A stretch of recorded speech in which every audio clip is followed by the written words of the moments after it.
तो दोस्तों यूपीएससी में अगर एक्सेल करना है ना, मैं कुछ आपको बुक्स बता रहा हूँ, वो बियॉन्ड यूपीएससी होती है। कभी ग्रेजुअली पढ़ते रहोगे ना, फायदे में रहोगे। जैसे ना आपने सुना होगा इनके बारे में, बुक्स के बारे में। मैं आपको इनका तो क्विक एक ओवरव्यू भी दे दूंगा। और ना इनफैक्ट जैसे ना एक हमारे साथ टॉपर जुड़ी थी एंड जो दीक्षिता जोशी, उनका 58th रैंक था। उन्होंने भी बताया था कि कैसे ना कि जस्ट कुछ कुछ बुक्स अगर पढ़ती गई वो, और पर्टिकुलरली एथिक्स में बहुत हेल्प हुई, एसए में हेल्प हुई, 58th रैंक उनका आया था। तो मैं आपको रैपिडली बताता हूँ, है ना। देखो कि ना, देखो हमारे पहले तो यूपीएससी में अगर हम पढ़ रहे हैं तो बहुत सा हमारे पास टाइम ही नहीं होता कुछ और पढ़ने का, लेकिन स्टिल कभी मौका मिले। जैसे ना सेपियंस है पर्टिकुलर किताब, बहुत फेमस है। इसको मैं यूज़ भी करता हूँ हमारे सोशोलॉजी के लेक्चर में। इसमें रिलीजन के कुछ एस्पेक्ट्स हैं, ऐसे साइंस की डेफिनेशन बहुत ही बढ़िया है। आपका ना एक माइंड सेट डेवलप होता है। देन जैसे ना जो जैरेड डायमंड ने जो किताब लिखी, गन्स जर्म्स एंड स्टील, ये एक माइलस्टोन वाली किताब मानी जाती है, पर्टिकुलरली एवोल्यूशन में। तो अगर आपको दोनों में से मानो चूज़ भी करना है कि कभी खुद को ना रिफ्रेश करने के लिए आप कोई किताब पढ़ना चाहें, कभी कोई चैप्टर पढ़ लिया, कोई कवर टू कवर पढ़ने की रिक्वायरमेंट नहीं होती, हमेशा अपनी मर्जी के हिसाब से सेपियंस चूज़ कर सकते हैं। देन अभी ना इस बार जो इनका नाम है, जैसे यहाँ पर वाई नेशंस फेल, है ना, तो ये डैरन अचे मोगलू इनका नाम है। तो इनको इस बार नोबेल प्राइज भी मिल गया, है ना, इको का। तो अब पर्टिकुलरली ना ये बहुत बढ़िया आइडिया है। मैं इसमें से कुछ कुछ आइडियाज़ डिराइव करके मैंने अपने सोशो के लेक्चर में डाले हैं, है ना। ये बढ़िया एक किताब है। अब है ना, ये जैसे पॉलिटिकल थॉट गवर्नेंस के बारे में, अब ना इंटरव्यूज़ होते हैं। इंटरव्यूज़ के पहले बच्चे पूछते हैं कि सर, कि हम में से सवाल पूछा जा रहा है कि why bureaucracy, why do you want to be a civil servant.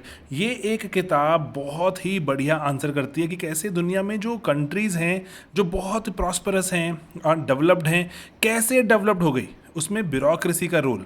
तो ये जो ओरिजिन्स ऑफ पॉलिटिकल ऑर्डर है फ्रांसिस फुकुयामा की, इट्स अ ब्रिलियंट बुक। मैंने इसके शॉर्ट नोट्स बना के वीडियो भी डाला हुआ स्लीपी क्लासेस पर, लेकिन आप अगर खुद से पढ़ें, इसको ग्रेजुअली एब्जॉर्ब करें, ज़्यादा मज़ा आता है। बाकी idea of justice Amartya Sen की किताब है। ये आपको जो डेवलपमेंट में, एथिक्स में, सब जगह हेल्प करती है। लेकिन ब्रॉडर आइडिया कि व्हाट इज़ जस्टिस, किसको न्याय कहेंगे, उसके बारे में ये ब्रॉडर एक डिबेट है। और इनफैक्ट ये बहुत सारे और थिंकर्स को भी कोट करते हुए आगे बढ़ते हैं। देन इंडिया की स्टोरी, है ना, इंडिया की स्टोरी अगेन, जो इंडिया आफ्टर गांधी, बहुत से लोग पढ़ते हैं इसको यूपीएससी में। तो इसको यूपीएससी के विद इन माने, बियॉन्ड माने, आपकी मर्जी है ना। स्पेक्ट्रम की जगह भी जो लोग स्पेक्ट्रम के बियॉन्ड, मतलब जैसे रामचंद्र गुहा जी को पढ़ते हैं लोग, कि अगर ऐसे भारत में क्या हुआ आज़ादी के बाद, है ना, तो जानने के लिए इंटरव्यूज़ में हेल्प मिलती है। और देन जो शशि थरूर की किताब है, जो एयर ऑफ डार्कनेस, जो ब्रिटिश एम्पायर की बात है, ये बहुत ज़्यादा पढ़ी जाने लग गई है अब, है ना। एंड देन उसके बाद आर्ग्यूमेंटेटिव इंडियन, ये भारतीय जो एक इकोनॉमिक स्टोरी, भारत के बारे में, जो कल्चरल डेवलपमेंट, कौन सी चीज़ इंपॉर्टेंट है, कैसे भारत को डेवलप बनाएं, तो उसके बारे में अमर्त्य सेन की बहुत बढ़िया कमेंट्री है। एंड इसीलिए जो ये जो पूरे इंडिया के एवोल्यूशन के साथ चलते हुए कुछ किताबें जो बढ़िया मानी जाती हैं, कभी मौका लगे पढ़ सकते हैं आप। लेकिन यहाँ पर अब किताब आती हैं जो इंटरनेशनल रिलेशन, जियो पॉलिटिक्स पर बढ़िया हैं, जैसे हंटिंगटन की। ये हंटिंगटन की किताब, जो अगर इंटरनेशनल रिलेशन में आपकी बहुत रुचि है, तो ये क्लैश ऑफ सिविलाइजेशंस बहुत ही एक मास्टर पीस माना जाता है, जो कि मॉडर्न वर्ल्ड इवेंट्स को बहुत अकेडमिक और जो थ्योरेटिकल तरीके से, बहुत प्यारे तरीके से समझाते हैं। देन ये किताब रिसेंटली बहुत फेमस हो गई है। हमने भी रिसेंटली मंगवा के पढ़ी, हमें बहुत पहले पढ़ लेनी चाहिए थी, लेकिन अभी प्रेजेंस ऑफ ज्योग्राफी ये फेमस होनी शुरू हो गई। इसमें से सिलेक्टेड कुछ जो चैप्टर्स हैं वो बहुत बढ़िया तरीके से बताते हैं कि मिडिल ईस्ट में ऐसा क्यों चल रहा है जैसा हमें देखने को मिलता है, क्यों बहुत सी कंट्रीज़ आपस में भिड़ती रहती हैं, क्यों बहुत सी कंट्रीज़ में आपस में सॉलिडारिटी नहीं है, डिवीजन कैसे हुआ मिडिल ईस्ट में, जापानीज़ कल्चर, और उसके बाद यूरोप का कल्चर, इंडियन सब कॉन्टिनेंट की बात, कि इंडिया पाकिस्तान में इतना जो जो दरार क्यों चलती रहती है। बाकी वर्ल्ड ऑर्डर हेनरी किसिंजर की किताब, अगर इसमें से आपको प्रायोरिटाइज करना है, this is a beautiful book to read. Chapter दर चैप्टर, रीजन दर रीजन आता है, बहुत मज़ा आता है उसको पढ़ के। देन अब यहाँ पर कुछ बुक्स हैं ऐसी, अगर आपको प्रायोरिटाइज करना है इसमें से, जो इकोनॉमिक्स डेवलपमेंट की क्या फ़र्क है, जो जो देखो यूपीएससी है ना, यूपीएससी को डेवलपमेंट बहुत प्यारी है, ग्रोथ इतनी प्यारी नहीं है, डेवलपमेंट, सबका साथ सबका विकास वाली बात।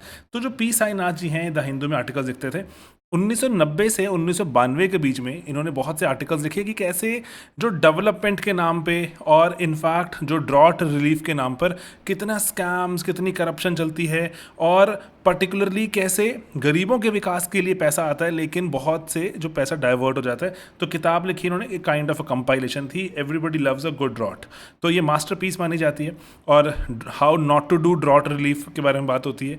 तो और उसके बाद भी इनके बहुत से केसेस हैं। अगर आप पी साईनाथ जी को थोड़ा समझना शुरू करते हैं, ग्रेजुअली आप इनके आइडिया से समझना शुरू करते हैं एंड आप अपने आंसर्स में इनके विचारों को थोड़ा सा इनकलकेट करना शुरू करते हैं, बेहतर आंसर्स बनते हैं। पुअर इकोनॉमिक्स है ना, जो नोबेल प्राइज़ भी जीता इन्होंने, ये भी एक बढ़िया किताब है, लेकिन ये बहुत डेटा रिडन किताब है। अगर आप प्रायोरिटाइज करना है तो it's a brilliant book to read. Okay, then यहाँ पर जो रेचल कार्सन ने किताब लिखी, रेचल कार्सन की ये किताब है, otherwise it was just suppose to be an article.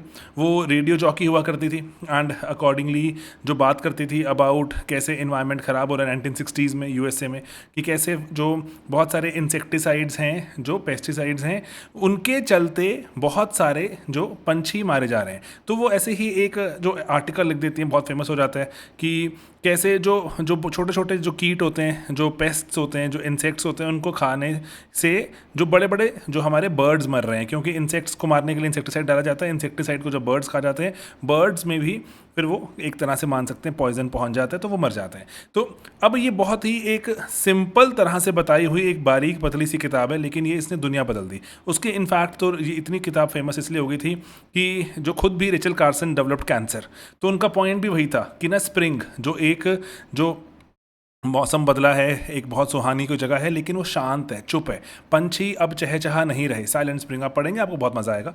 बहुत जो बड़ी जो किताब नहीं है, मूविंग बुक है, 1960s की है। उसके बाद से बहुत सारे पेस्टिसाइड इंसेक्टिसाइड पर बैन भी लगाया गया, लेकिन कंपनीज ने काउंटर अटैक भी किया। तो रेचल कार्सन खुद भी जो जो जो जो कैंसर को सर्वाइव नहीं कर पाई, तो इस कारण से वो इमॉर्टलाइज हो गई। तो आप ये अगर पढ़ेंगे तो आपको बहुत ही अच्छा लगेगा, और एस्से वगैरह में अच्छे पॉइंट्स मिलते हैं। देन एक किताब है मेडिटेशंस, है ना, जो मार्कस ऑरेलियस की बहुत ज़्यादा कोट की जाती है। इसमें एस्से के लिए पॉइंट्स, एस्से के लिए कोट्स को समझना, उसकी शक्ति, फिलोसॉफिकल अंडरस्टैंडिंग बढ़ जाती है, एंड भारत की डेवलपमेंट के लिए, करप्शन लेस भारत बनाने के लिए, और ओवरऑल की किस तरह से ग्राउंड लेवल विकास वगैरह कर सकते हैं। गुरचरण दास जी की किताब बहुत ही एपिक मानी जाती है, but it's a simple read, meditation आप पढ़ सकते हैं। बाकी मैंने अगेन आपको बताया कि दीक्षिता गॉट रैंक 58। जब मैंने उनसे बात की थी, इंटरव्यू किया था मैंने उनका पोस्ट सिलेक्शन, तो उन्होंने बताया था कि डेली स्टोइक को वो जो पढ़ के उन्होंने बहुत यूज़ किया एथिक्स में भी, in fact even in essay, and that helped her score really good marks. तो आप भी इसको पढ़ सकते हैं। It's a very simple book, 365 इसमें एनेक्डोट्स हैं डिफरेंट, आप इसको पढ़ सकते हैं।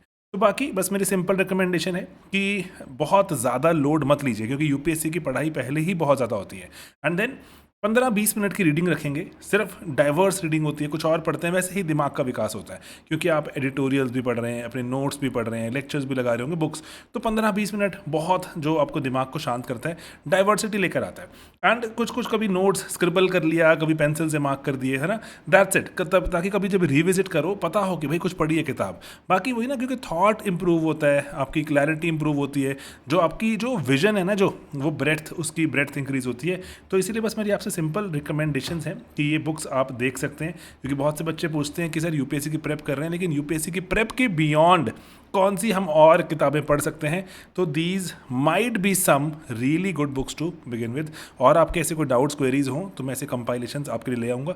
बहुत हैवी नहीं रखेंगे, थोड़ा जो प्रैक्टिकल हो, अचीवेबल हो, उसी को ही हम रख सकते हैं। ऑलराइट, बाकी जुड़े रहिए, मिलेंगे अपने अगले वीडियोज़ में। Bye bye.